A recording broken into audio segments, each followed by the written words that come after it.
Okay, well, there are certain formalities I have to go through at the beginning of every meeting, but a warm welcome to everybody. Uh, my name is Roger Boone. I'm the chair of Conwy SAC. I kind of welcome everyone to the meeting, which is a multi-location meeting. The meeting will be live streamed and recorded and will be available for viewing after the meeting. Should the live stream fail, the meeting will continue and the recording will be available through the council's website following the conclusion of the meeting. Can I remind attendees that translation facilities are available? If you want to make use of this facility, please click on the audio settings tab, that's to the left of your screen, and select English. For those wishing to speak, please press the push to speak tab. Your names will appear in a queue and I will take speakers in turn as I consider appropriate. Do not use the yellow hand function. This should only be used if you want to make a point of order. As we get used to the new conference system, it's worth noting that if your microphone is red, you are an active speaker, but should wait until I invite you to speak. Those in the queue may appear green at first, but will change to red as you move up the queue. You can see all that on the right-hand side of your screen. If you do need to leave the meeting temporarily, please put a message in the chat function so the Democratic Service Officer is aware and then let us know when you return. I expect everyone present and participating in this meeting to conduct themselves appropriately and be respectful to each other. I can't think of an instance where that has never been the case in the past. Nevertheless, I had to say it. All right. I'd just like to give a warm welcome to Sue Shotter, the Liberal Group leader, who's joined us for the first time. Welcome, Sue. And to Gwyneth Ellis, the Plaid Group leader, and the new chair of the Education Committee, who will bring her considerable experience as head teacher to her work with SACRE. So a warm welcome to you as well. Let's have just a few moments of reflection before we start. We're not going to pray, but just to think that this is a difficult time in the world, as you're well aware, with impending conflicts all over the place, particularly in the Middle East, and the desperate situation of people out there. It's also a very difficult time for politicians. They have a very bad reputation amongst the general public nowadays. There's a lot of distrust, and yet they receive social abuse constantly. So if we could think of them and ask them that they should have wisdom in tackling the problems that they face in the world on our behalf. So just a few seconds or so just to reflect on that. And of course, if you're a person of faith, you can use that time to pray.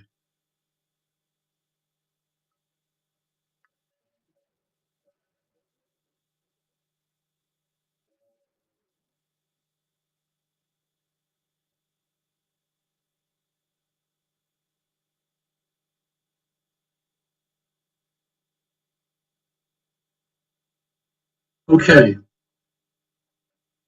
we move to the first item, which is the appointment of a vice chair. As many of you know, as I said at last meeting, my future is very, very uncertain. And we did actually have a plan in place.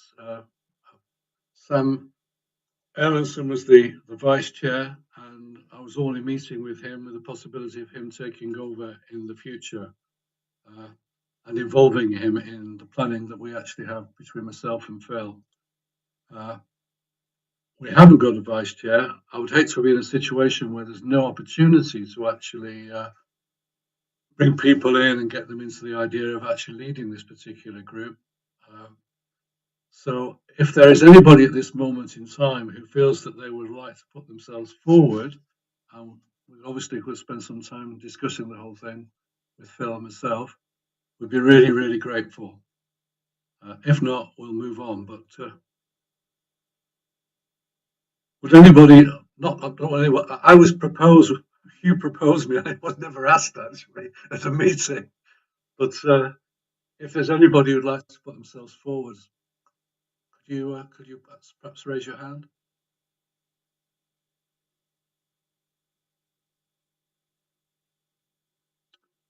Okay, well, this is an issue we're going to be forced to tackle at some point. Sorry, apologies for absence. Apologies for absence have been received from David Ashworth, Councillor Frank Bradfield, Reverend James Garnett, Neil Hawkins, Hayley Jones, Catherine Mann, Colette Owen, Dr. Tanya Upshawn, and Janine Tennant-Jones. Okay, thank you.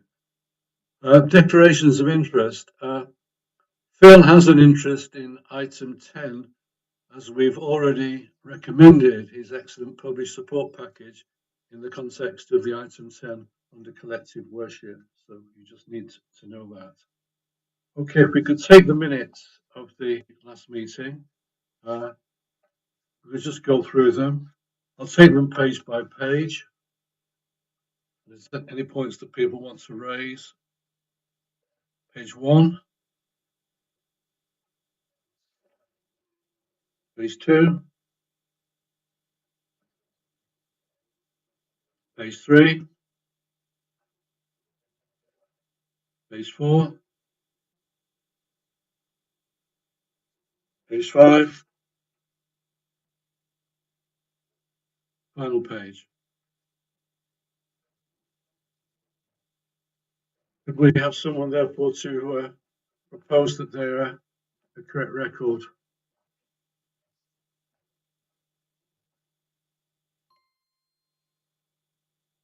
Is that Anthony?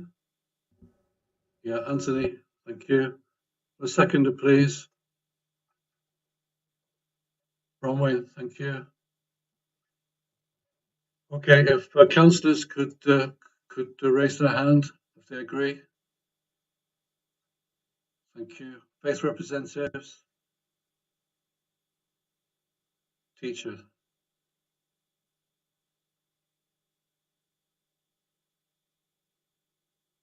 We need you, Sean, even if you're not there. Thank you. Okay, so that goes forward. Membership. We have a vacancy, Lowry, at the moment for a primary head, as you're aware. And with the stepping down of Carl Lawson, who was the secondary head's representative, even though he was a deputy, there's a vacancy there. Erin Pearce, in fact, has not been to over 3 meetings now, who's a secondary teacher. So we are really, really in difficulties with teacher representation. I think, in fact, this morning, Sean is the only person here professionally in post at the moment. So can you give us some indications how we can proceed on this, please? We can't hear you, Laura. You need to press the button at the bottom. It's the face with the lines coming out of it. Can you hear me now? Yeah. Yeah, apologies, but Bob. We'll take this to our strategic head teachers, our primary and our secondary and special, the same process as we followed with Carl, and we'll ask them to nominate a head teacher from both sectors. Yeah. I mean, I see it as a sizable problem at the moment, Larry, because we need that professional input here. Yeah, really, absolutely. Really do. And Roger, just to note as well, just referring to the beginning of the meeting, I'd suggest that we refrain now from mentioning Sam Erlandson and his ties with SACRA, if possible. Right. Okay. It was just factual. It was just, that was the situation. Yeah. Okay. I want to confess in terms of membership, I want to confess a major area that I have made. I hadn't realised that Nicholas Richter, who was a co-opted member, represented the FIEC, the Fellowship of Independent Evangelical Churches. So I didn't include them in the constitutional changes that went to the council at all. However, to maintain that link, I've actually pushed out an invitation to Robin Miller, who was a member of an FIEC church, to replace him. But it's not in the constitution. I don't want to go through the whole process again of actually pushing this all the way through to the council for yet a further amendment. So I'd like to propose, therefore, that as with Nicholas, we co-opt Robin Miller. He won't have voting powers, but I don't think that's particularly important. It's contribution counts most of all. But I need you to agree to his co-option, as you had agreed many years ago to Nicholas's co-option. So if somebody could propose that, I would be really grateful.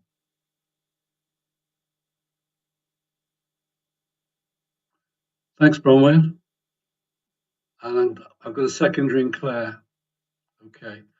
So all those in favour, faith representatives? Thank you. Councillors?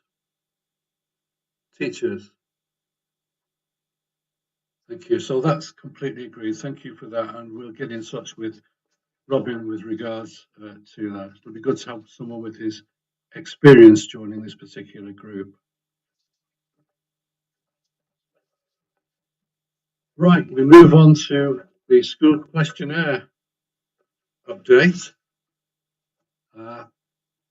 Just for those of you who aren't aware, we had a questionnaire out to our young people through the Youth Council.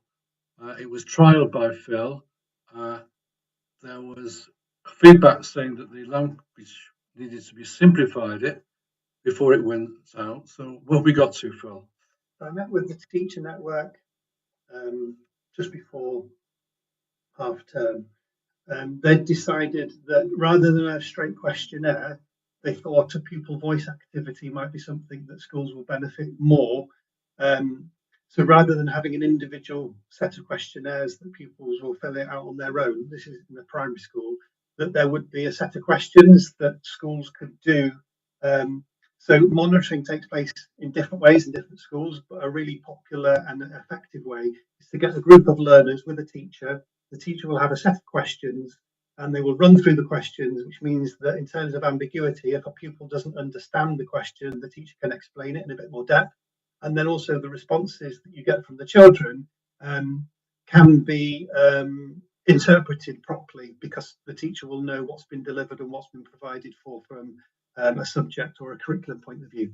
So we have worked on the original questionnaire, but we've made it a lot more pupil friendly, and we've made it appropriate so that teachers can provide this pupil voice. They call it a pupil voice activity, and so that's now ready to go. We'll be sending out that next week with a little blurb to say that although SACRE are looking to gain information about pupils' views on RVE, it's also something that schools will really benefit from by asking questions about what's working well, what do they understand, if they have taught something, that children getting a good awareness of what it is that the teachers are trying to provide.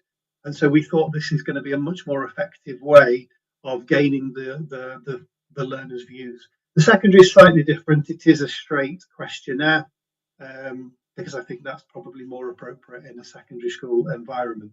So they'll be going out as of Monday. And just to let you know, the changes, that the way the local authority works with schools, because Square came to an end and I was part of that during half term, there's a much more, I think, there will be a more effective link between schools and the local authorities. Before it was through Gware had to go through its channels.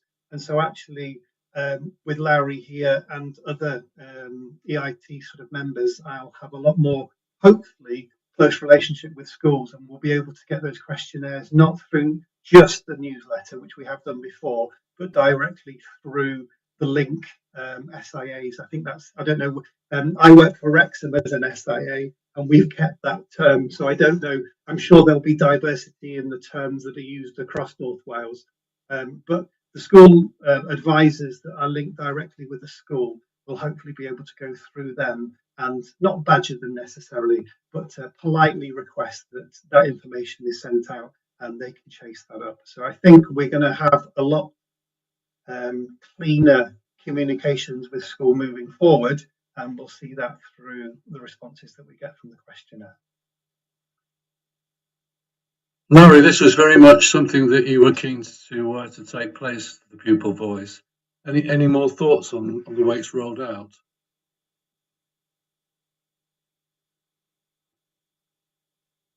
No, I think Phil's covered it all, and of course we're working very closely with Phil, even closer now in light of the changes to how we deliver school improvement. So yeah, I just echo what Phil has just said, and I think we'll be able to get more information back through the increased collaboration. Okay, thanks for that, Larry. Okay, we'll move. Any questions to Phil on that before we move on? Okay. Next item summarising National Centre of Religious Education. We had in fact been looking at the possibility of having a conference at this school, John Bright. This was obviously for secondary students. That has now been cancelled, but we're looking at the possibility, Phil, aren't we, of actually still producing something, working with ENG, because this is all part of our collaboration with the National Centre of Religious Education for Wales and Josh Andrews, who spoke at a recent meeting of this particular group. It's probably worth mentioning here, as part of the way that I'll be working next year, I'll be working with ENG quite closely. It's been agreed with some local authorities, Conwy, Denbighshire and Anglesey, that I'll be working for them about a day a week across the 3 local authorities. But I've asked if I can work with ENG directly as well. So although I'll be funded directly as a consultant, I've offered some of those days to ENG to support their work. It means that I get professional dialogue with other colleagues, because it can be quite lonely as a professional independent consultant.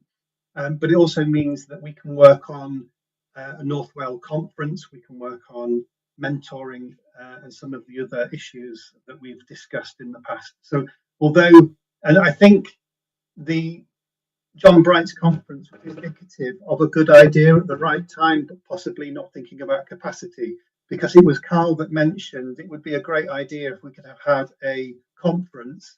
And it sounds really good when we say it, but then we start thinking about the capacity that we have and the requirements that it's going to take to actually pull something like this off. It's easily said in a room like this that we're going to have a conference, but actually then when we start thinking about the nuts and bolts and the wheres and wherefores, it's actually something a little bit bigger.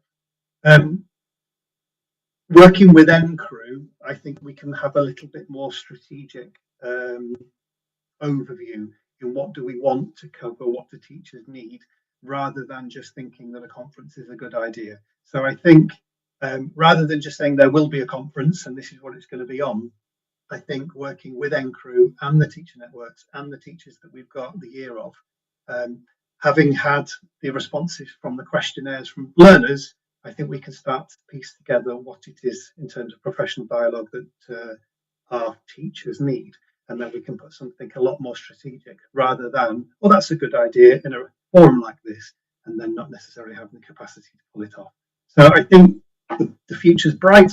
I hope, John Bright, and hopefully we'll be able to put something on in this new way of working. But I think that needs to embed, and it starts from September. So we won't make any promises now, but I think there will be more capacity and strategic movement moving forward.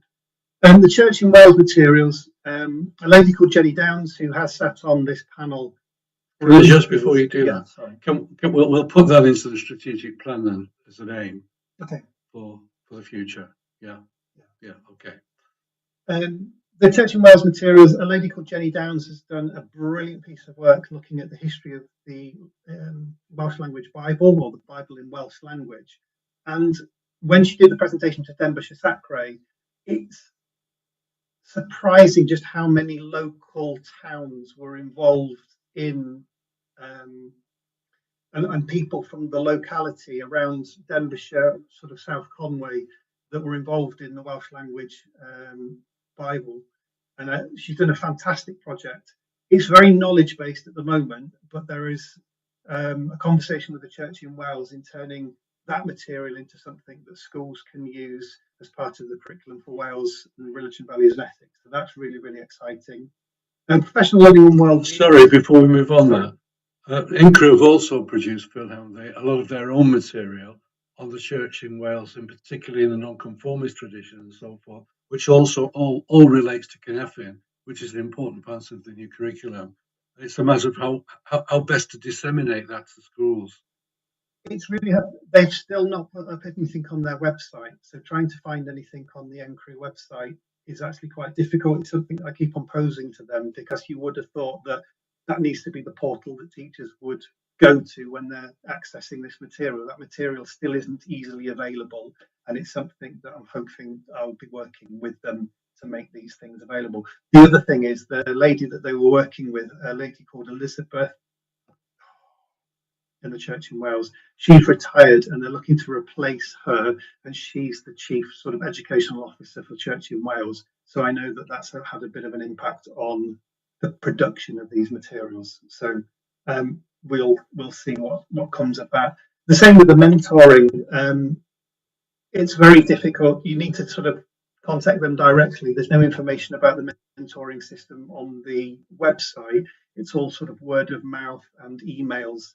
Again, which makes it slightly difficult. I've asked for an update on that. I've not received one yet.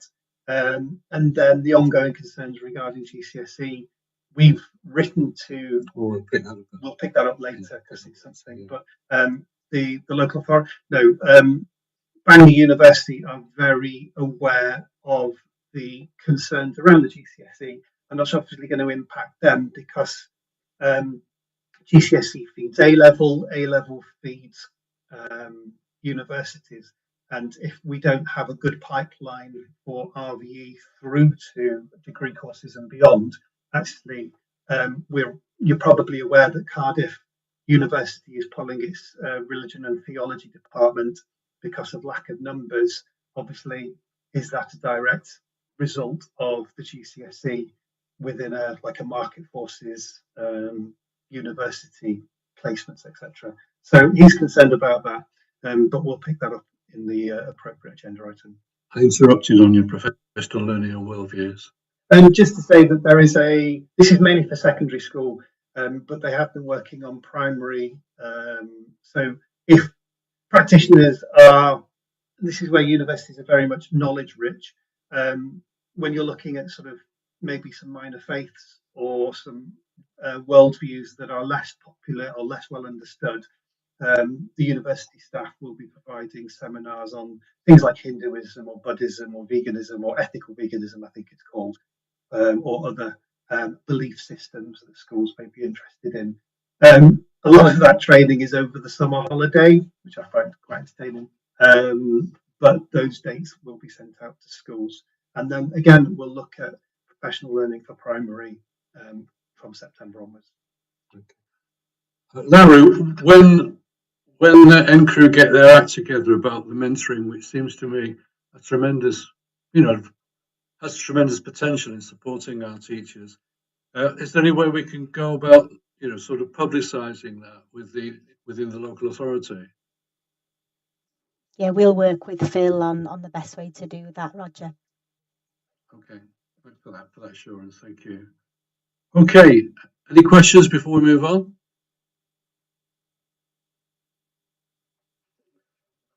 Okay, we've been very aware, 7C, we've been very, very aware, in fact, about the fact that a lot of what we do is not as widely known or appreciated as we hoped it might be. And therefore, Phil and Hayley were commissioned to produce a leaflet about our work to be used. And at the last meeting, we agreed it'd be taken to the EIS for recommendation on how best to promote it. So we've not quite finished the leaflet yet. That's sort of, I think Hayley sends her apologies, really, just work commitments and capacity for her in a slightly different role in the school that she works in. So we'll be working on that. I've mentioned to Roger that I think when we send out the annual report to schools, we can send out quite a bit of material, maybe the newsletter, the promotion leaflet for SACRE, and maybe in the September we start the beginning of the year by just reminding schools that we exist, what we exist for, how we can support schools. So it might be beneficial if the material, if the leaflet is ready for September, then we can use that to to promote a new way of working for SACRE, especially if I've got more time working with the local authority. Great. Okay, so we'll make that target for September. We had a look last time at this new video that's been produced by WASACA about OVE, and that was to go out and to be shared in schools across the whole of the country. We looked at it last time, and you really received it very well. There were one or two negative comments about the fact that it didn't have as much spiritual content as might have been hoped. But we agreed, in fact, that we would promote that. And I know that Tanya has been in touch with you, Larry, since, and thanking you for the support that you've offered for this. Again, how best do you think we might roll this out across the authority? Yeah, I think we need to work with Phil on how we do that now that we've got more of his time. I think we've got more of an opportunity to look at what channels we use, Roger. I think the newsletter is only one place by which we can share information, but I think we've got quite a strong, I've said this before, haven't I, cluster model of working here in Conwy. So that cluster work that Phil is also going to use as well, in terms of his support for schools, is probably the best approach. Yeah, I know that in some authorities they've already been using it at new parents' evenings and so forth to publicise what this is in the new curriculum, and it's been well received by parents as well. So it's obviously a good vehicle for highlighting. And I think as well the benefit of Phil's partnership with other local authorities such as Morn and Sir Ddinbych, we can share good practice as well, and something that works in one local authority we can adopt if necessary and if it works. Okay. Right, we'll move on to the ESDIN inspection analysis. For those of you who are new, we used to actually take inspection reports at every SACRE meeting, but we decided probably the most efficient way of doing this last year, which was the first time that we would actually do this on an annual basis. So you would have received the analysis of the inspection reports, quite a summary of it, with also some of the comments that were actually made there. So I'd like to open up that for any comments or discussion before I say anything myself and ask Phil to comment.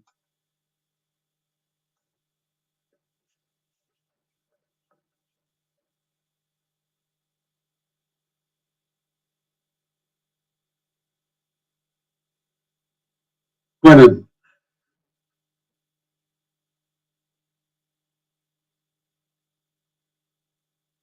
Gwennon, you need to press your speaker button.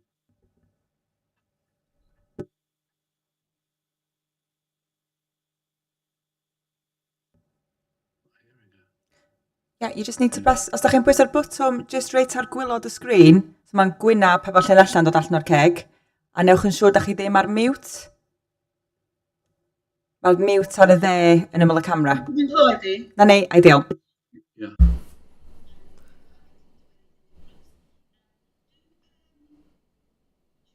Will still have a Church in Wales inspection after the ESDIN inspection as they used to do. Yeah, I can answer this. There's a new framework for the Church in Wales, but it's still being piloted, so we're not privy to any of the reports yet. Louise Williams is the new Church in Wales Education Officer in St Asaph Diocese, and I've approached her. We can access them individually or ask schools, but they don't hold them centrally, so we can't access the reports in the same way that ESDIN review the reports. But because they're currently under a pilot system, we could, where they host them and where they hold them may change. So I think when things become more established from a church and school inspection point of view, we'll be able to access their reports. Normally we wouldn't have done, but I think because of the changes to the curriculum and because church schools have to adhere to an agreed syllabus and the guidance, I think there's a lot more commonality than there ever has before. So I think they are relevant.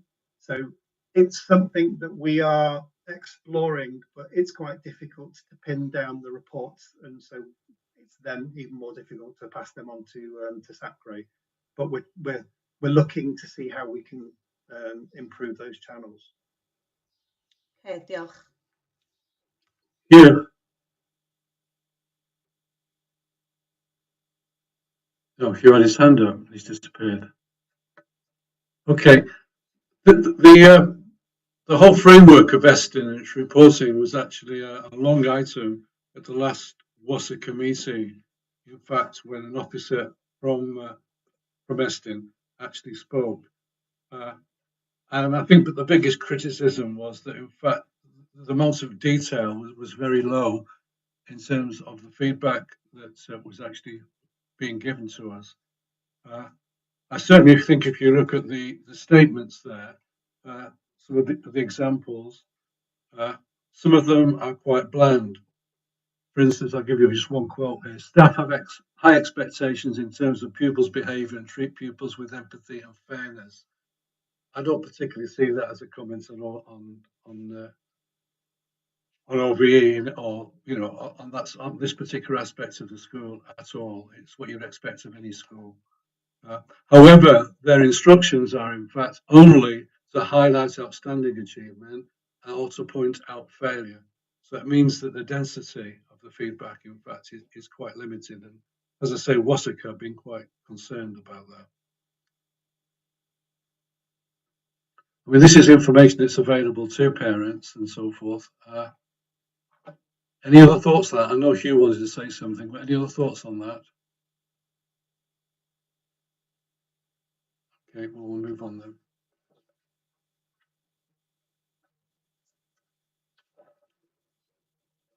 Now, but the big issue, coming back to the concerns about GCSE, we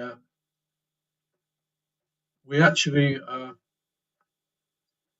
for those of you who are new in particular, the particular concerns have been, in fact, that the GCSE, in fact, was the previous one was extremely academic. You would have received a letter that we composed last time, and we sent it off to Qualification Wales, and you've had their response circulated to us with regard to that. In many ways, that they have actually just batted the whole issue back to us. And also, there's a clear separation of responsibilities between WJEC and Qualification for Wales, who are to work together, but different aspects of the provision, in fact, are the responsibility of each of the authorities. So we haven't had any advance. I'd like us to look, if possible, if you could look at the response that we've actually had and circulated to you. There was no response to the issue of the weight of the new GSE, which Carl Lawson had raised at the particular meeting, that it was much heavier compared with other boards across the UK. And therefore, that was an unnecessary weight on teachers, and we raised that issue. That didn't receive a response whatsoever within the letter, and I hope you're looking at page 1 of their response now, dated 2nd of May 2025. Should be in front of you, hopefully.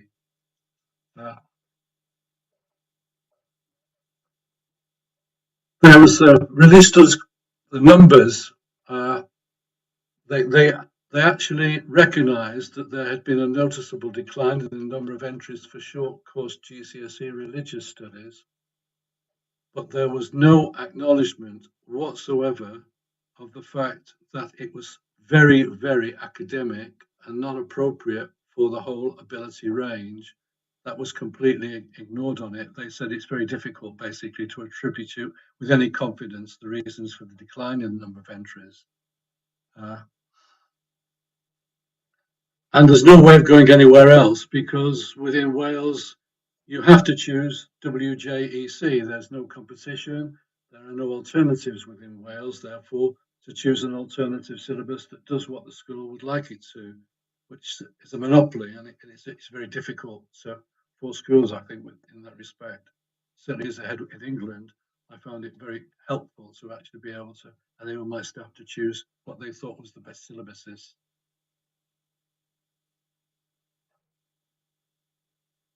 So on page one, on page 1 and 2, have you all got the letter in front of you? Response. Yeah. Any further thoughts on page 1 and 2, the issues that respond there in their response? Claire. Can't hear you. Yep. How does this compare to the changes that have happened with other qualifications that are being done through the WJC? Because there have been significant changes to other exam courses as well at the same time. Is this in line with the changes to the other exam courses, or is this still significantly different?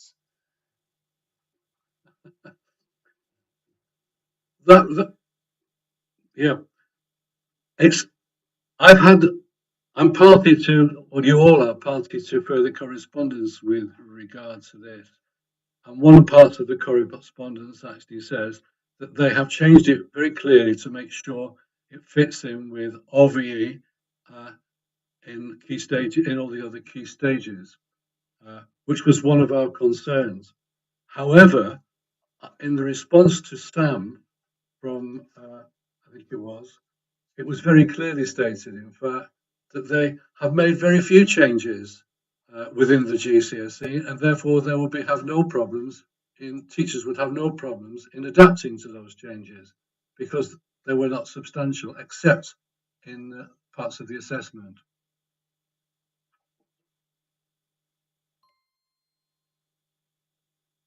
Sorry. Just waiting for Claire. Yeah, sorry. They've added non-examinable assessment units. That's one of the biggest changes, and that sort of stays in line with a lot of the other subjects, and especially in humanities. And the rationale behind that is that learners will be learning about things that are quite local to their school. So as an examiner, how can you mark something that's just down the road from, I don't know, St Asaph or whatever's local for us, is going to have a different impact on the learners.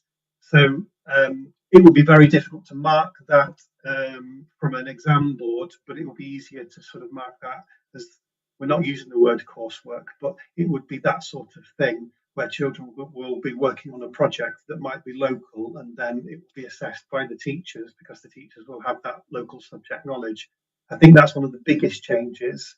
Having taught everybody in a school GCSE, if I've got to look at well, let's say John Bright's was 120, 130 children. If I've got to look at 130 scripts and mark them all, that seems a little bit unfair on my workload, as I'm the only RE teacher in a school, which is quite common. So it's sort of indirectly, you know, it's not favourable from an RE teacher to have everybody sit a full course GCSE. But I think what we're seeing is a lot of schools are offering it as an option and having a handful of learners doing the full course. It's the mandatory RBE that we're struggling with. It's the opportunity for everybody to study something of a particular level that is appropriate for them, that meets the Conwy agreed syllabus, whilst having that accreditable level, so the school, the pupils come out with something. I think that's the concern, but they have explained that the skill suite might be able to meet that need.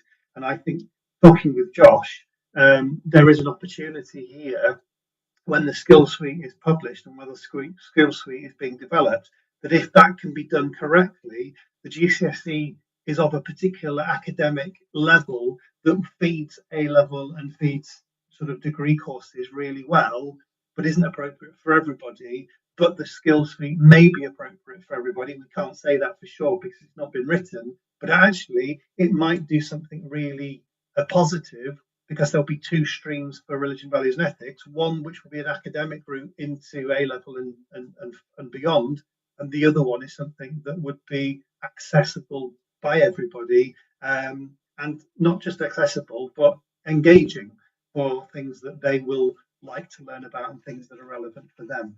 So I like to see the positive in most things, and I think there's a positive opportunity here, but it's up to whoever the awarding body is to get it right when they're writing the skills suite. Just to let you know, I chair a national advisory panel for RE or RVE. We've written to WJEC because they're looking to put a panel together to start working on this, and we've offered them some support, which I think is positive. And then the second thing, although this may cause a conflict of interest if we're invited to that panel, and that is that I'm sitting on Qualifications Wales panel to quality assure whatever is being created as part of this skills suite. So if I've got anything to do with it, I'll really be pushing the lenses as part of what the skills suite will be looking at and being able to develop. So I hope that this could be positive, but we'll look back in 2027 and see whether that's effective or not. Well, it's good that you're very much involved in that. With regard to the skills suite, the 3 units that in fact are available for OVE input are ethical choices, which aims to develop the learner's knowledge and skills to navigate ethical dilemmas by exploring decision-making principles using real-life scenarios, which I think is very good in that sense. The second one is faith and belief in the community, and that aims to develop learners' cultural understanding, tolerance, and appreciation within the community, exploring faith and belief. And the third one is values for life, which aims to develop learners' skills in identifying their personal values and those of society, and how they serve as a moral compass for the youngsters in a changing world. So broadly, there clearly are opportunities there for the injection of OVE in, but the proof will be in the pudding. Obviously, it's good that Phil's going to be involved in that, very much so. And I think it's September the 27th, isn't it, that they are going to come on board.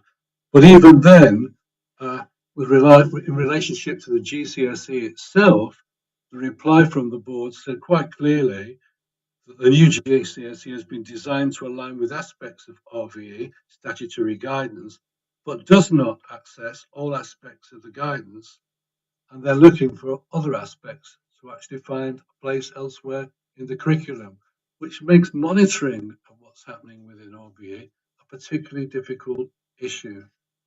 So we've as you know, we actually had a meeting between with Sam Ellens and Janet Finn Saunders and Josh Andrews from ENG with regard to this. And Josh, sorry, Sam Rowlands, sorry, yeah, sorry, apologies, yeah. And Sam therefore subsequently had a meeting with the minister, and we have actually circulated that reply to you. Not surprisingly, I think, in all these things, because it's political, that this has been batted back to us.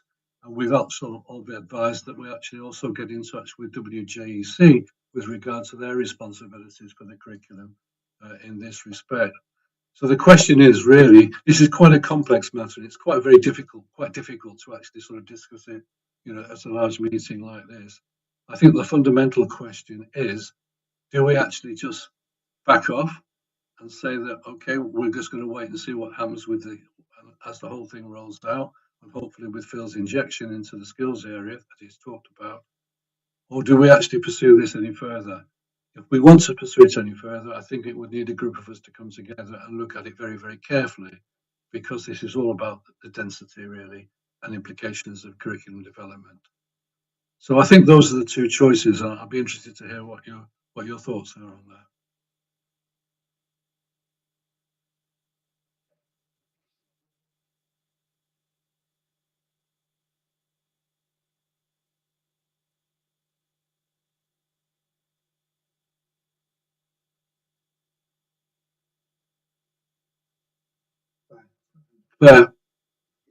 Yeah, personally, I don't think you're going to get any shift from the WJC.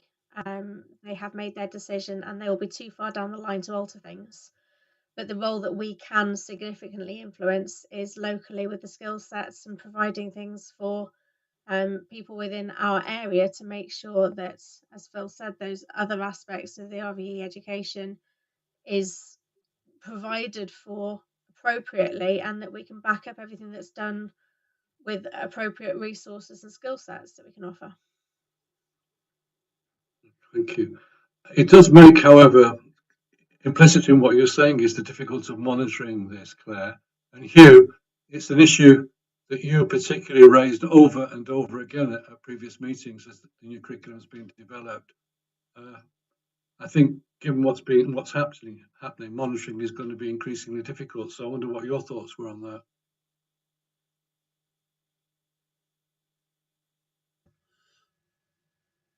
Hello, are you hearing me?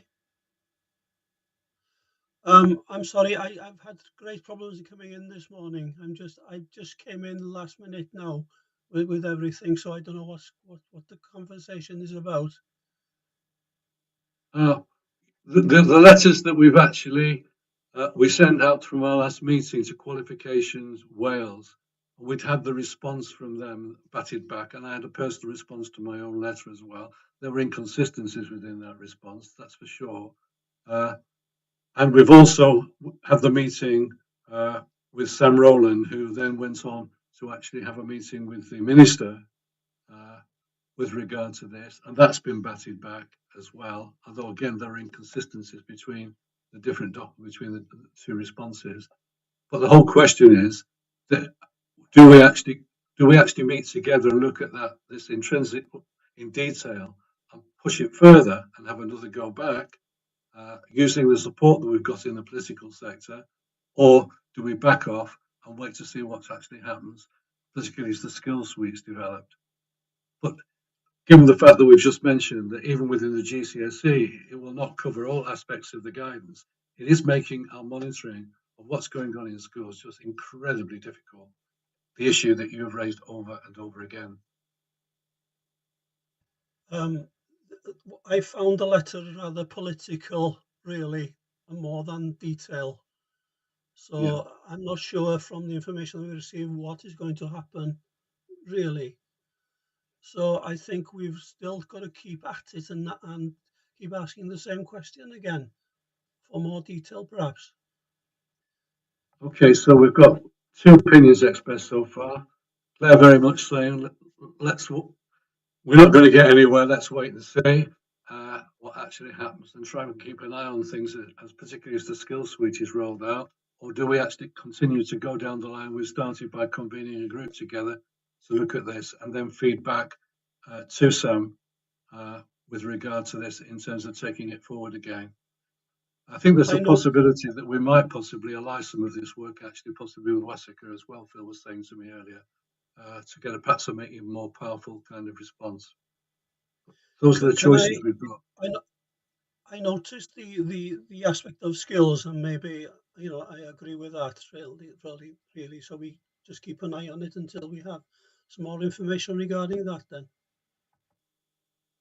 could I suggest that we hand over all of the correspondence that we've currently received and the letters that we've sent to WASAC and sort of see if it gives them any more intel than they've currently got, and then we can get a steer from them.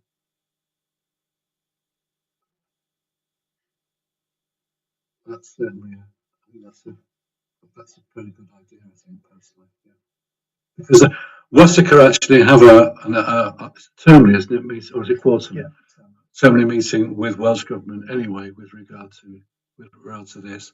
Representatives, I know Libby goes to some of those, to a number of those meetings. So that would be a useful input into their meeting with Welsh Government. That might be a better way forward, possibly. So we've got three alternatives. But before any further questions or comments before we actually put those three alternatives to you for voting on. Gwendolyn, you've very much been involved, I think, probably in the past in all the developments towards the national curriculum. Any particular thoughts from your experience before we move on?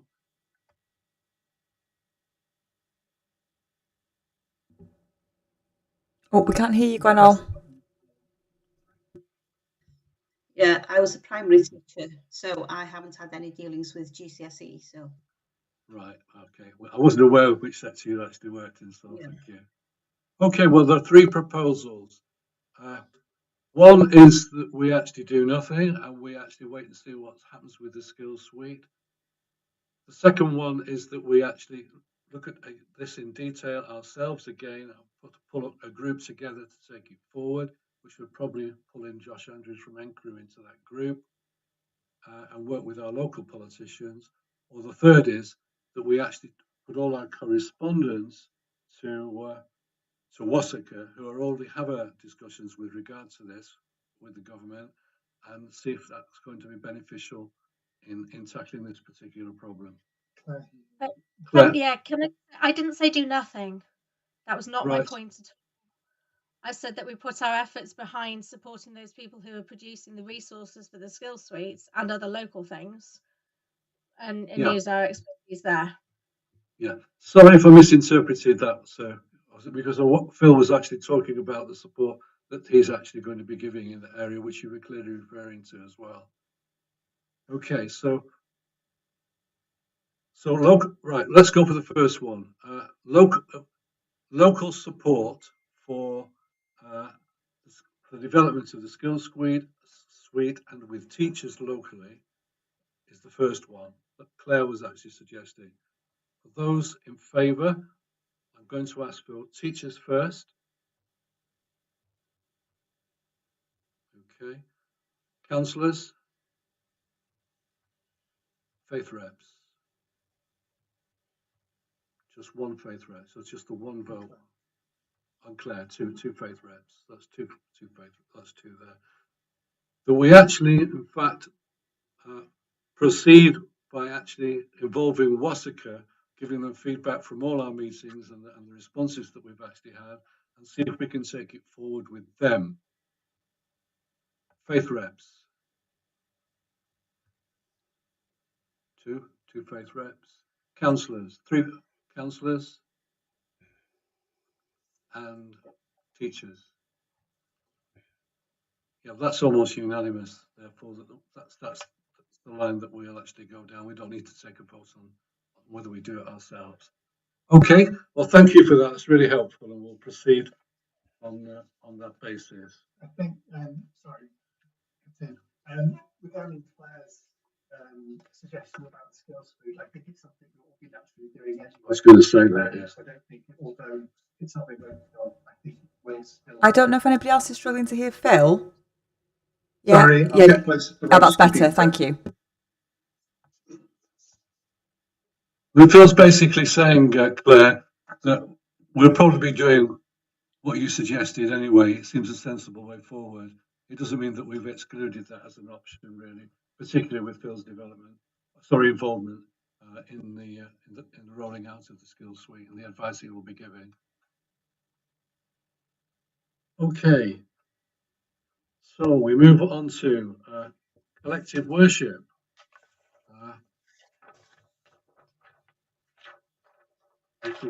Your draft collective worship policy with regard to that, I'd be really grateful.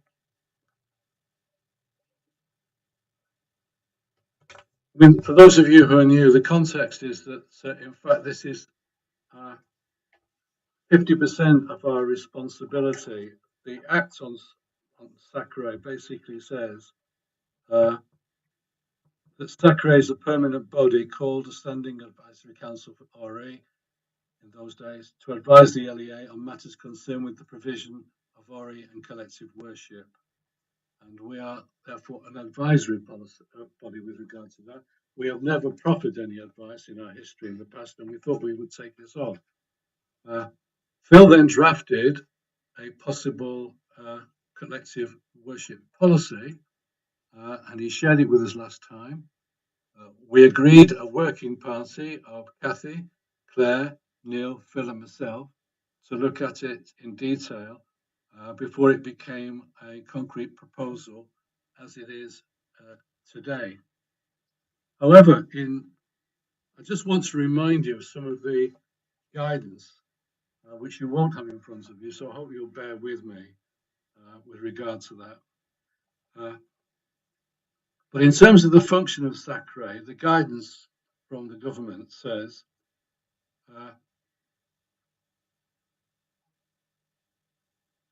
that the schools, and it's the governing body that's responsible for the implementation of a collective worship policy within the schools. The head teacher is responsible for implementing it. But SACRE has to consider applications made by a head teacher that the requirements for collective worship in county schools to be wholly or mainly of a broadly Christian character shall not apply to the collective worship provided for some or all the pupils.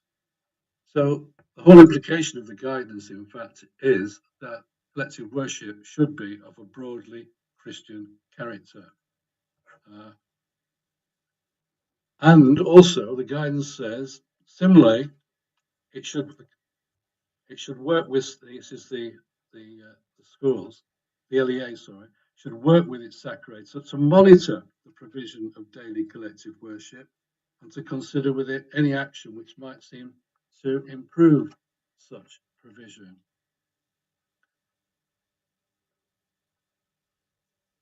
Collective worship is defined as something that does not actually apply to any particular brand of Christianity. That is very clearly made out. But although it's not defined, and I think this is quite important, it does say that the aims of collective worship in schools should be to provide the opportunity for pupils to worship God, to consider spiritual and moral issues, and to explore their own beliefs, to encourage participation and response, whether through active involvement in the presentation of worship or through listening to and joining in the worship offered, and to develop community spirit, promote a common ethos and shared values, and reinforce positive attitudes. And it says later on in that taking part in collective worship implies more than a simply passive attendance. Therefore, pupils will participate, even if that's only through observing what takes place. And it does say as well, it must contain some elements which relate specifically to the traditions of Christian belief and which accord a special status to Jesus Christ. Now, I find this particularly on a personal level, looking at this whole issue, I personally, as your chair, find this quite a difficult issue. Basically because I'm a committed Christian, like a number of you are. I also have to be a liberal, and I believe, therefore, in freedom of choice. I'm also a realist as well, and as an ex-head teacher as well, that we actually live in a society which has been increased in its secularization since that guidance was initially laid down, and therefore how achievable the guidance is in the present day circumstances is the question I would, as a head teacher, be asking myself. And I've always been keen, particularly in OVE, as opposed to collective worship, that OVE should be an opportunity not for any form of proselytization of any kind, but it should enable students to explore their own beliefs and values, but to provide them the opportunities to actually do that appropriately. So I find myself in conflict on this as an issue. I'll share that with you. You do have a draft policy in front of you, and Phil, and we've actually outlined in bits of red that were changed from the original document that came to you, which you can see affects some of the things I've just said. So we have to decide what we're going to do at this particular meeting. Phil, would you just take us through the changes? Yeah, as you can see, just a reminder that the document was. We're struggling to hear you, Phil. Sorry, We're struggling to hear you. Yeah, thank you. Okay. The document was informed by a number of other documents, including the guidance that Roger's just been talking about, and also some stuff that WASACRE had provided. The green bits, I'll just take you through the green bits and the rationale and sort of why we've removed some bits as well. At the top, it says this policy relates to community county schools, but may also be useful for voluntary aided or voluntary controlled schools. So in the main, this is for a non-church school, but it would be useful and maybe Sean can comment on whether she thinks this would be a useful document in a church school environment. But the content there is the same. The first bit that we had a conversation was the conversation around good and evil, or whether right and wrong would be a better phrase that could replace that. This was from the WASAC document. So under section 2, it said nurturing the human ability to make moral choices for good and evil through thinking about moral codes, relationships, responsibility. The conversation around good and evil can be quite controversial. Does it exist? But right and wrong seems a little bit more palatable, and so that was what we decided to replace good and evil with right and wrong. At the bottom of section 4, there's a code of conduct for visitors and visitors that we had discussed, because if people are inviting members of the local community in to talk about their faith or to talk about other big sort of existential questions, actually having a code of conduct on what can be said, what shouldn't be said, how it could be phrased. So, for example, saying, myself as a Christian, I believe this, would be appropriate, but you might say, as Christians, we believe this, would be assuming something of the pupil population that may not be true. So just simple things that may or may not help visits and visitors regarding what should and shouldn't be said. The slightly more controversial under section 2, it says, what is collective worship? We thought that the removal of the phrase "and it should be concerned with values represented by reverence or veneration paid to a divine power," if that was removed, it wouldn't necessarily change a huge amount of what schools would or wouldn't do. And yet it would remove maybe something that could be considered a bit controversial. Having a conversation with Roger this morning, he felt that that's within the guidance, so it could be kept in. So that needs a bit of conversation here now, whether we're going to keep that or going to remove that. Under section 3, we've added the word "the majority of acts of collective worship in each term should be wholly or mainly," rather than just acts of collective worship in each term should be wholly broadly. I think it just gives a quantity and helps teachers realise that actually the majority of them can have those ethical Christian themes, so those Christian themes. It's pedantics, I think. And then collective worship be inclusive. It should take account of the beliefs, family backgrounds. It used to read, collective worship should take account of the beliefs, family backgrounds, ages, etc. of the pupils involved, but we're just wanting to reinstate that it's inclusive, so we've made that quite explicit. We were talking about time allocation. So under section 5, how do we provide collective worship? It's a common question, isn't it? How much time should we use for collective worship? And so there is no time requirement for collective worship, although it is daily. But in terms of 5 minutes or 20 minutes, there isn't a time requirement. For the possible appendices, regarding the organisation, it was discussed about providing an example for what collective worship could look like, or how it could be designed within a school.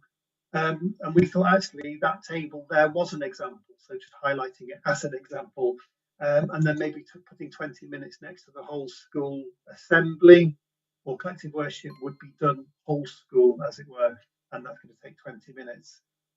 Remembering that an assembly is not collective worship. Yeah, assembly isn't collective worship, but it takes place within a whole school setting. You'll notice there is a link then under protocol for visits and visitors, so that picks up what was mentioned earlier, and there's a brilliant document that's been produced by, I should just open it so it will remind me, I think it's Torvine Sacre. It was Lina Gwent and Monmouthshire. So collective worship, the legislation hasn't changed since 1988. So this document is January 2011, and it's still very relevant, and it's got lots of very useful information around planning a visit or having visitors coming in and talking to your learners. So I think that was still relevant. Rather than reinventing the wheel, that was a brilliant document that we could use. And then also, finally, the references just brings gravitas to the policy, because it shows that it's grounded in quite a lot of information, and some of that is legislation directly. Thank you. Are there any questions? Yeah, I thought so.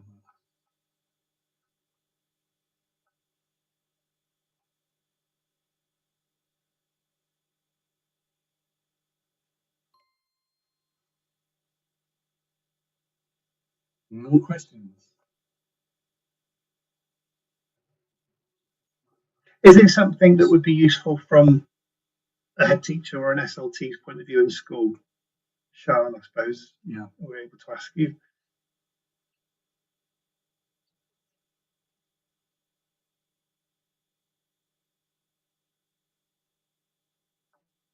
I can't hear you, Sean.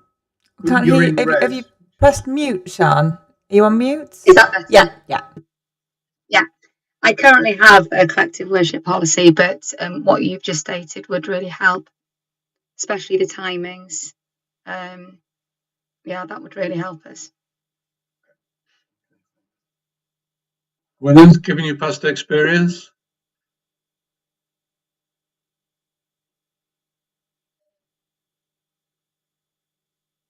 No. Sorry, what you have to remember, of course, is that some teachers are from a generation when they haven't even been to a chapel or church themselves. So I think they do need some guidance. And from what my experience is, you know, that children enjoy stories from the Bible. They love hearing them. And, you know, when they've asked challenging questions, I used to say, well, this is what it says in the Bible. So it's up to them then to, you know, decipher what they want. Because I am a Methodist chapel attendee. I'm a member, but you know, I wouldn't call myself a devout Christian. So, but then again, we were able to get children to be spiritual and to reflect on what they'd heard and so on. And it fits in with the well-being aspect of the curriculum as well, being able to reflect and sort of meditate to give them time to sit quietly and think is a good life skill as well. So yeah, I think this guidance would be welcomed by a lot of schools. I would like to see more of the Welsh curriculum included, you know, such as the Earth's message of goodwill and peace included there. That comes out every March. So yeah, that's my opinion. Thank you. And I think a number of the things that you raised there were picked up very much by the material that has been professionally developed by Phil. And those schools that are aware from Phil, the schools that have actually picked it up, in fact, have really thought very highly of it, indeed. And as you say, that includes lots of Bible stories. There's examples of types of behavior response, you know, where people treat each other, on we go and so forth. Good Samaritan would be a classic example with regard to that. Sean. Can I come in here? I agree with what Gwynol has said. I'm quite far from this by now, perhaps as a former teacher, but seems to be very much dependent, especially in secondary schools, on class teachers being able to deliver something that is reasonable within the definition of worship. And some of these meetings are more like class assemblies, or rather than discussion on spiritual or worship or Christian aspects or any other as well. So it is dependent on the head teacher, but otherwise it goes down to the class teacher themselves concerning daily elements and so on. So is there going to be any follow-up of this for class teachers, or is that dependent on what the head teachers say and discuss, or for departments within the school to do that? I think you're quite right, Hugh, in pointing out it's very much down to the class teacher. And for many, it's very much a matter of methodology. I mean, you know, I came through English and RE, and so my natural instinct as a teacher was always to be drawing out students' opinions and getting them to find their own view. Whereas, I used to find when I was monitoring teachers, science teachers often just projected information and so forth. And when didn't get, that sort of nature of discussion wasn't part of their, their normal pattern of delivery. So I think you're right in emphasising that. It used to be a one-time part of the pastoral care system in a school, but I don't know what connections are there now with well-being and so on here. And I suppose teachers have information regarding that. But I'm talking now on the top of my head. I don't know much about it, to tell you the truth. But those are questions that came into my mind when I looked at this document, which is very good, by the way. It's a very difficult issue. It is a difficult issue. So, any response to that, Phil? Just thinking about next year, I was wondering, I'm hoping that we can provide some training. If we launch this in September, rather than something schools could use, I think we could do some training around it as well, maybe a virtual training event. So although we might hand this out, I think giving some guidance to teachers and head teachers on how this can be applied, I think would make sense as well. So I think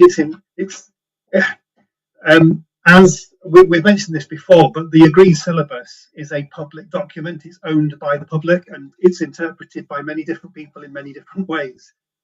So actually, this document will be very similar once it's out. It will be a public document and it can be accessed and and used as schools would like it to. But I think if we launch it maybe with a bit of training, then I think what Hugh said, we can sort of direct, this is what we're intending or this is what we're hoping good collective worship would look like. Is that feasible, Larry? Yes, absolutely. Yep. Good idea, Phil. Right. Okay. Well, we'll proceed down. Sean? Yeah, Phil probably mentioned it, but I just wanted to know whether the rights of the child was included. It's in the guidance. Referred to, not directly. I don't think there's any quotes directly from it, but I think that would be assumed by the content that's included in there already. It would meet human rights legislation. Yeah. Yeah. Okay.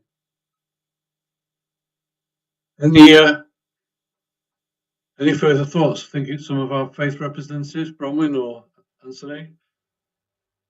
Mark, so you've just joined us.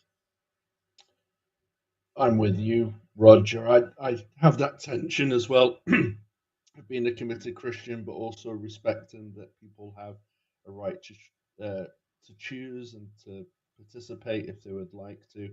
But I think the guidance really navigates that tricky area very well.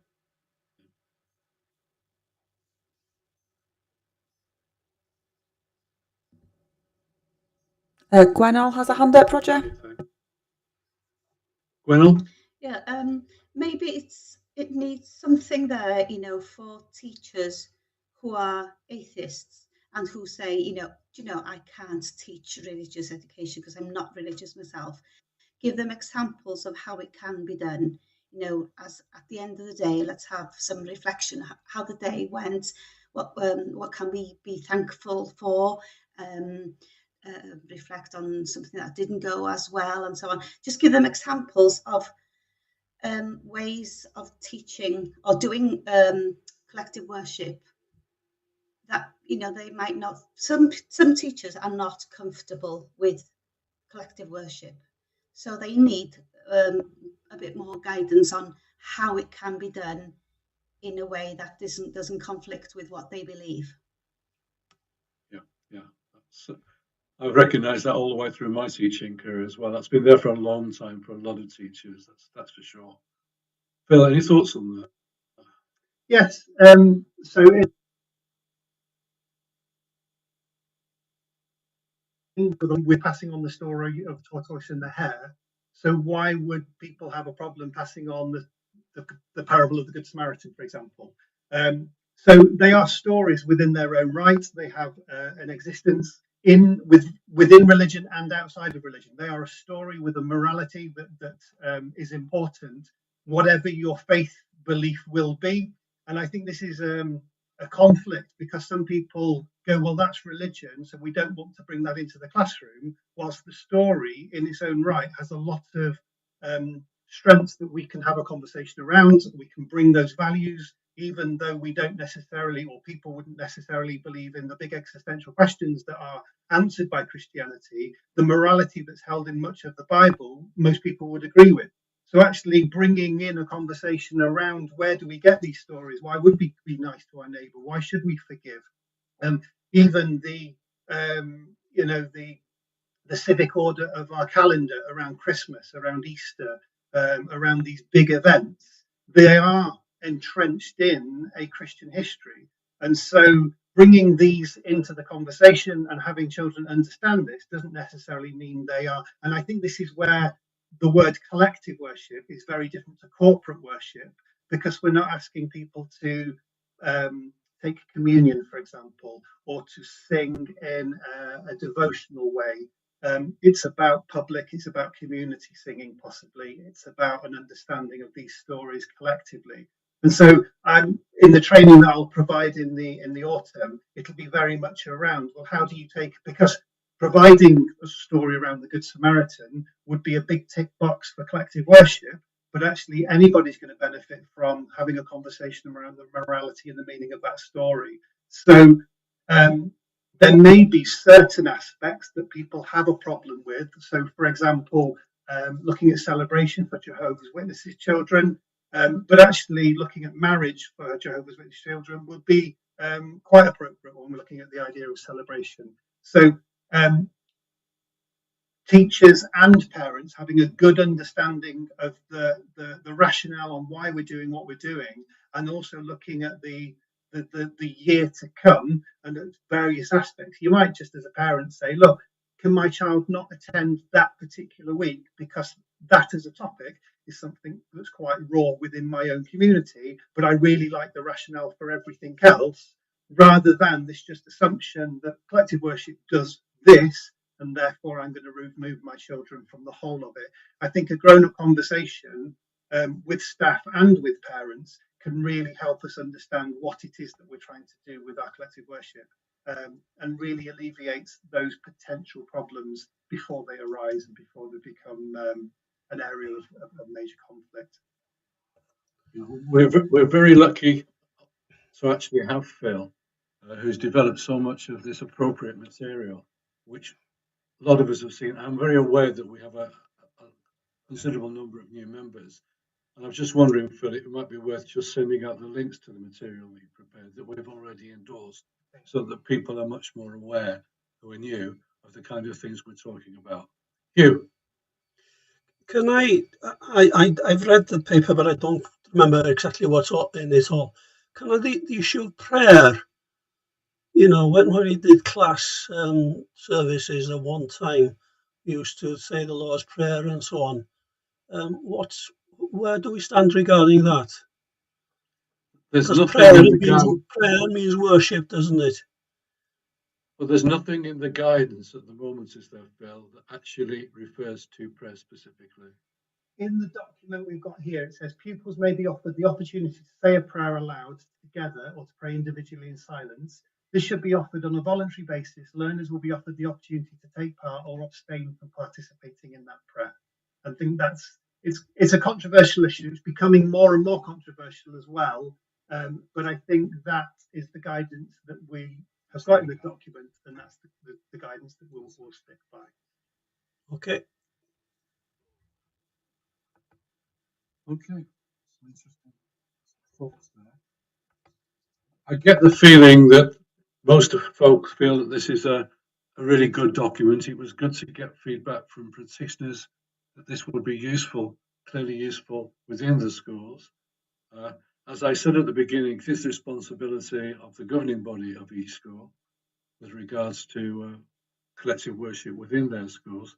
So there will be a matter of how to roll the whole thing out.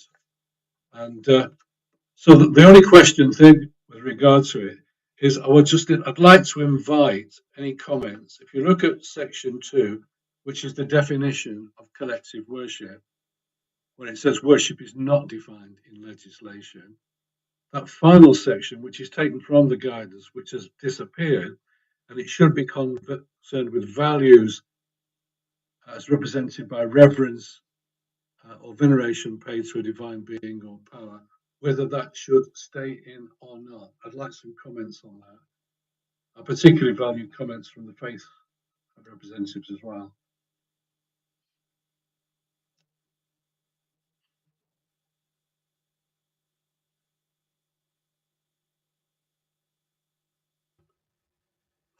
Can I, Roger, as a Presbyterian representative, and we believe in a divine being, so it must be there somewhere. And if it's Christian, holy Christian, that must stay there somehow in some wording. But I'm coming back now to the general curriculum and the big questions and so on. So it could be connected with, where do we come from, who did this, and the different aspects that are behind that. But as a faith person like that, I must keep to some idea of a divine being. That kind of was one of the routes I was going down in considering this. One of the other I said was the realist route. Sean, what about that particular aspect of it within school? Would you keep it or not?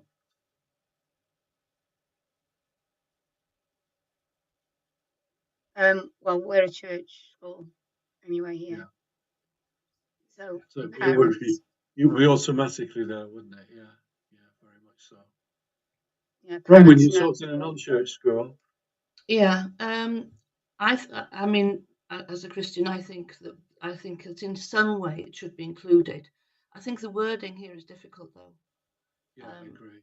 And I think that's the problem that we're looking at here is how it's worded. And I don't know what the wording should be, but I think that is the problem there. But I think it should be included, and mainly like you did before, with or sort of using mainly it should include, because obviously you can't, it won't always come back to God, but if it should be kept in mind, shouldn't it really, that it could be.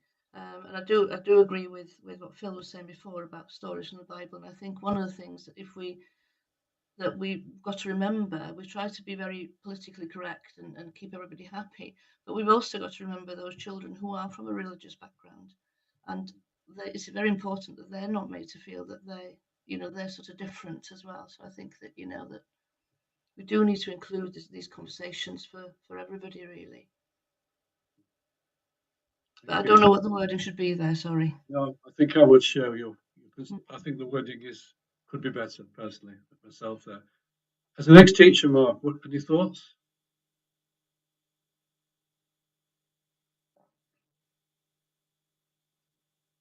You need to press the button. Mark, you need to press the button at the bottom of the screen. It's like a face with some lines coming out of the mouth. Yeah. No, I'll be honest, had a lot of disruption in the last 24 hours. I'm just trying to catch up at the moment.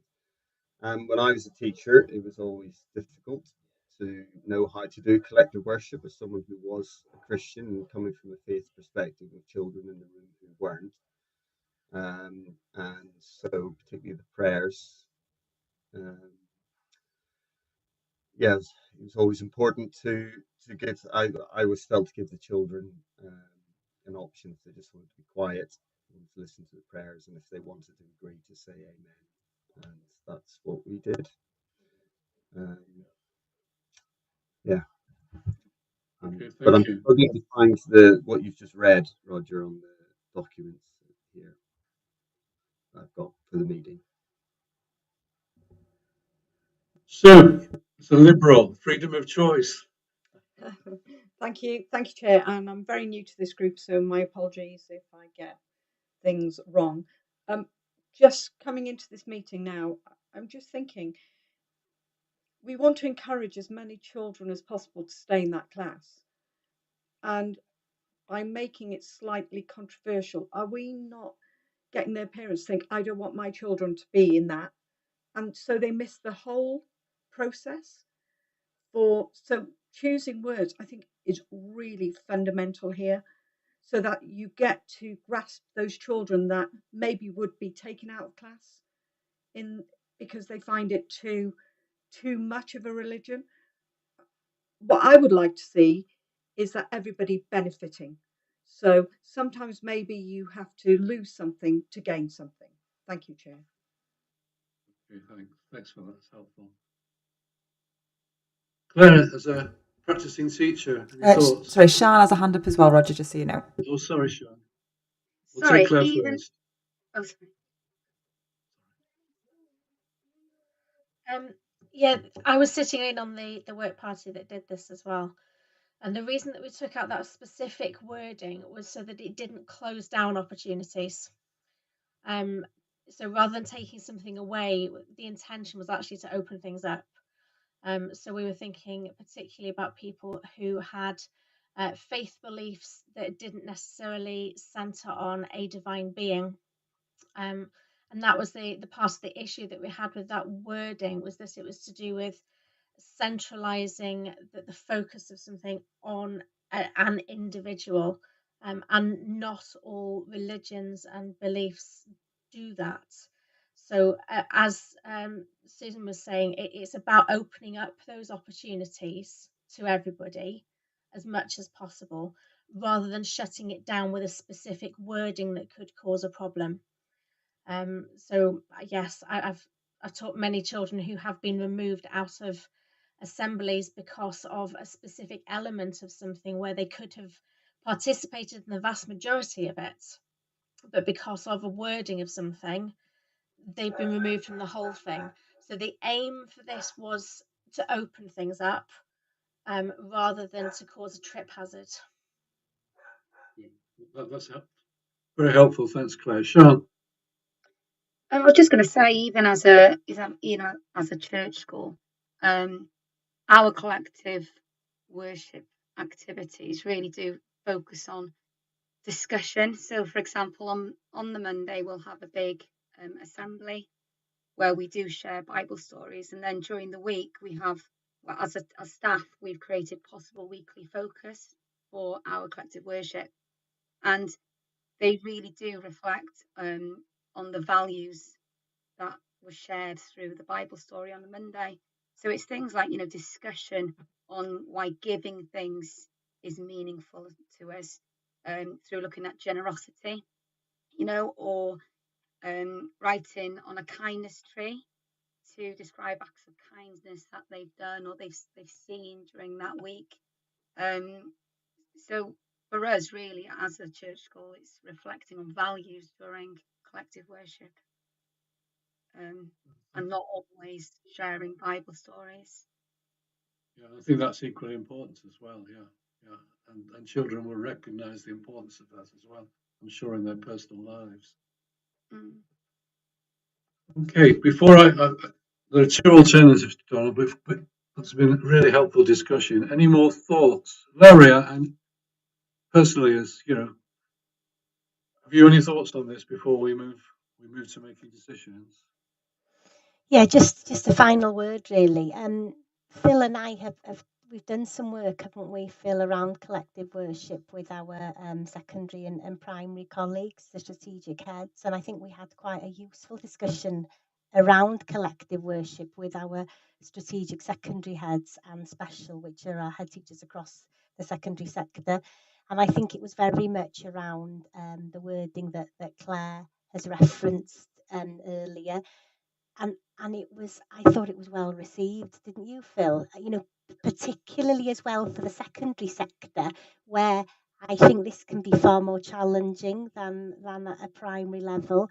So I think that approach was welcomed, and we'll continue to do that with our head teacher colleagues. Okay, thanks for that. And just to clarify, the document that in fact was shared at those meetings, in fact, was the document which preceded the emendation that we'd actually made. Okay, well, I've got two proposals to put to you. One is that we proceed with the document as amended, and the other one would be that rather than just keep the actual wording that we had in the original document, which has been removed to do with a divine being, we seek to actually just develop a better phrasing of that. A number of people have talked about the difficult language of that, and come back next time with it, because I don't think we need to rush with this necessarily. Phil? Just an option is that the wholly broadly Christian is quite clear in there already, and whether Sorry, the Phil, we're option struggling is to hear you. now we keep it as it is without the bit removed in red, so it, full stop after activities, knowing that wholly broadly Christian covers the bit that we've been talking about. So the option is keeping it as with the amendments are that are there original there with the green and the red, but knowing that wholly broadly Christian is there, or the second one is to rewrite the section in section 2. Yeah. So we'll take a vote. First of all, those in favour of keeping it with the current emendation with the bits in red removed, and proceed on that particular basis. Faith reps. Sorry, Roger, we need a proposer and a seconder. Or seconder. Or seconder, Yeah. sorry, yeah. Thank you. Thanks, Mark. Okay. Again, with the emendations that were made by the Working Party fully taken on board. Faith representatives, 1. Okay. Councillors, 2. Okay. Teachers, 3. Okay. That we actually keep on board the spirit of what is actually said in that about the veneration of a divine being, but we seek to reward it and bring it back to the next meeting for endorsement. Faith reps, 2. Councillors,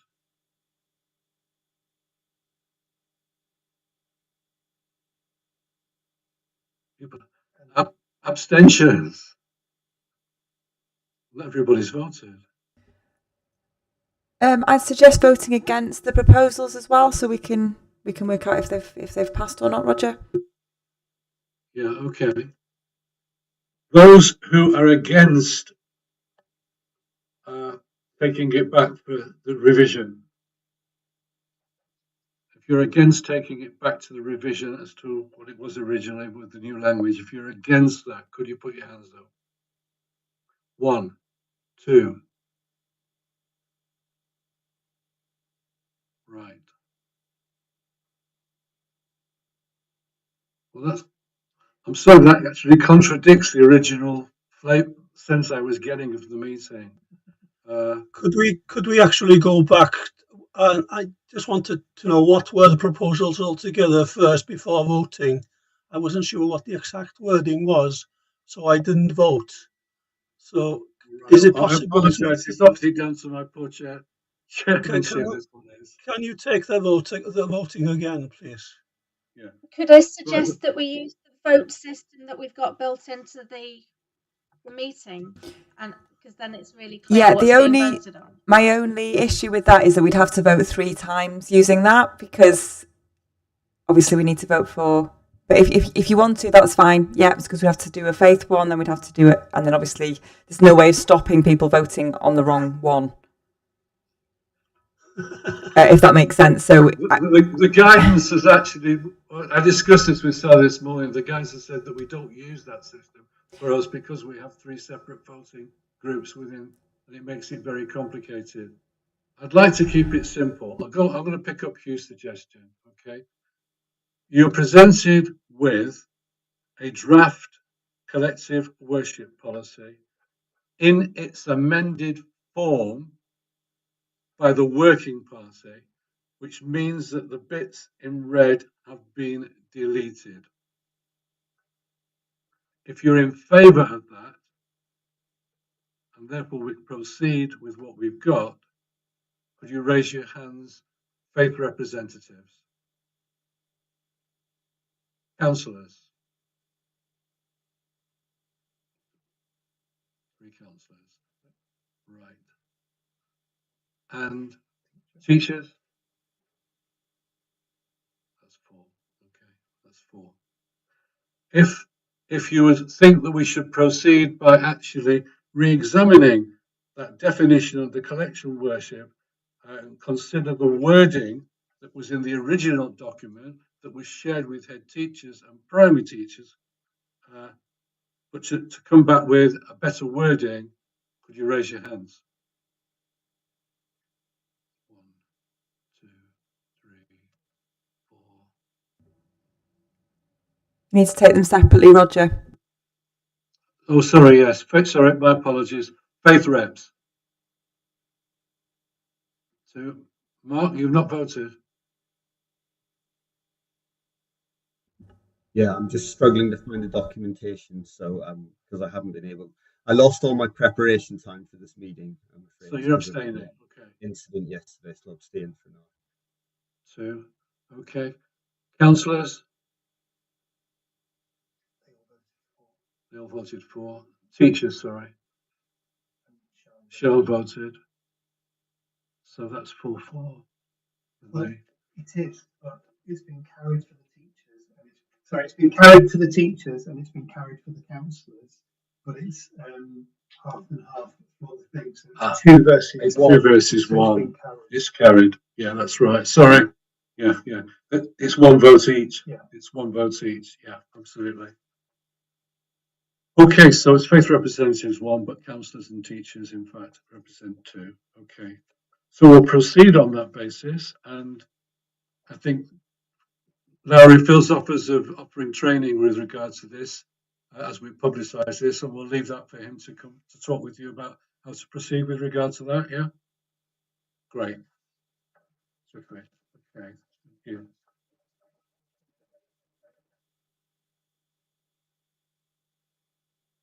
The review. The next item is the review and the reformulation of the management plan.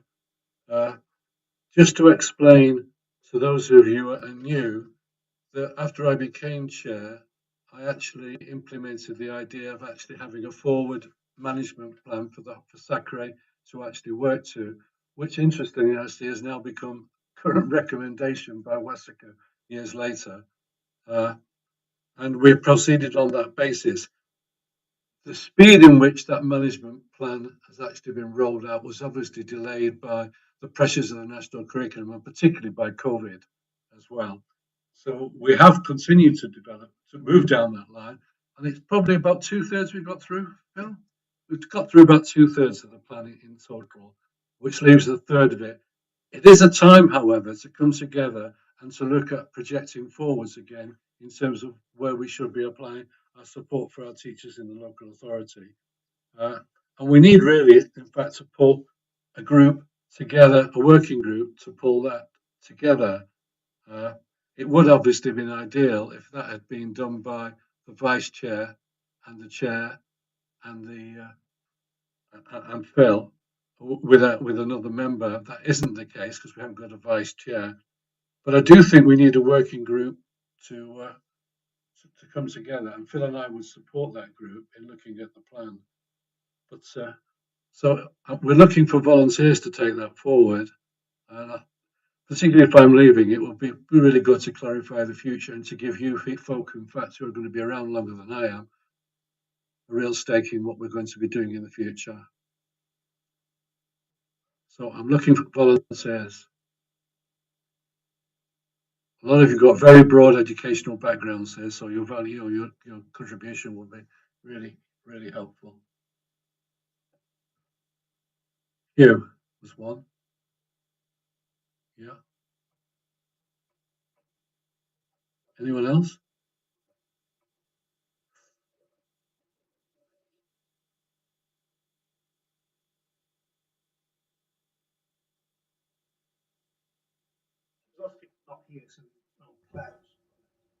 Claire has a hand up, yeah. Yeah, okay. So you could ask members that are not currently on the. Yeah. Okay, we'll defer a decision on that to the next meeting, but take on board the fact that Hugh and Claire have volunteered to be part of that group, and thank you very much for both of you for doing so. Then the next item is the Welsh Association of WASACA, Welsh Association of Standing Advisory Councils. I,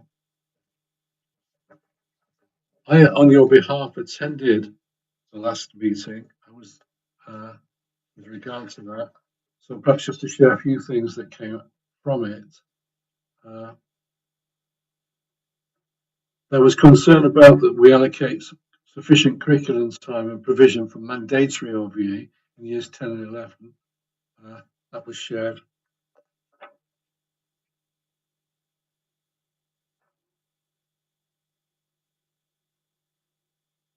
Yeah, there were concerns again about the drop in A-level numbers as well.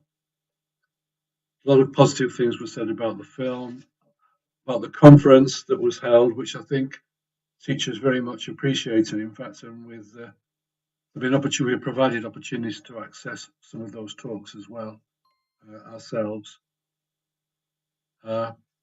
Also on there's a whole issue about SACRA annual reports, but I think we are good exemplars in that. They were looking at including forward planning, as I mentioned previously, and we'd always done that and so forth. So I don't think we have to worry about that at all. The big issue that cropped up, not surprisingly, was Religious Studies grades GCSE, and there was great concern expressed at WASACA about that. Well, we picked that up, obviously, in the course of this meeting. And there was concern about the ESTIM framework, and there were some pretty pointy questions put to the officer with regard to that. A lot of dissatisfaction about how teaching and learning is actually assessed within our schools. I think those were the main issues. I hope you've had a chance to actually have a look at them. We need to receive them. Sally, do we need to vote on receiving, or is that automatic? Yes, please, Roger. Yeah, just for the minutes, if you could. So we will just vote on. Sorry, my apologies. Any thoughts or questions that you might have from your own reading of them? Sorry. Okay. Well, we'll vote for receiving them, therefore. Faith representatives? Thank you. Councillors? Teacher rep? Oh, Shan has had to pop away for a second, but that's fine, Roger. It's just to note minutes. That's fine, no problem. Yeah, okay. Right, professional learning for religion, values and ethics. Just to say that the governor playlist, we mentioned this earlier, has been sent out to governors, and it was presented at the governors forum. Thinking about the way that we're going to work from September onwards, this can be continually promoted through the normal channels. The Teacher Voice project, the details regarding that are in the minutes. It was said in a Denbighshire meeting, I think, that we've got more in the north than in the south that have completed the Teacher Voice project. So that's good. We like it when the north are beating the south. Not that we ever turn this into a competition, but it's generally the north that's being asked for extra or impetus. So that was quite positive. But yes, if you are able to make schools aware of this or teachers aware of this, it's just to find out how well they're doing with the implementation of the curriculum for Wales and their understanding of it. And it's a research-backed project, and hopefully there'll be recommendations that come out of that that we can help and support with. The contributions, they've been included in the SACRA newsletter, and again, we'll make sure that's sent out in the autumn term. And then next, on the 2nd of July, it will be the Anglesey are hosting the next WASACRA meeting. It's virtual, so it's not being held in Anglesey, but we can send 3 members of Conwy SAC to that. And if you would like to go to that, please let Sally know, and she can forward the papers and how to access that. That's about it, I think. Yeah, thanks for picking up on that as well. I've already agreed to attend the WASACA meeting, but it'd be very helpful if anybody else would volunteer. So if you are able to attend that meeting on our behalf, can you get in touch with Sally? I'd be really grateful with regard to that. With regards to the Teacher Voice project, Larry, I know you said to Tanya, sorry, that you would very much like to support that particular initiative. Have you been able to do anything in terms of going across the authority from your perspective? Oh, we can't hear you. No, sorry, Sally, sorry. No, not as yet, but we intend to. It's on our forward work plan with Phil and the education improvement team. Okay, thanks for that. And I think one of the good things that Larry, that we've heard today as well is that the change in the working arrangements, which I know has been produced an enormous burden on you in the authority, but it actually, with Phil being drawn into the authority, it's going to be very much beneficial to our working as a SACRE and our interaction with the local authority and the teachers. So that's really quite encouraging in the long term. But thanks for all the work that you and your staff have been doing for that enormous changeover. Okay, well, thank you very much for attending. Hope your first experience hasn't put you off, those of you who are completely new. And we look forward to meeting you again at the next meeting. Take care. God bless.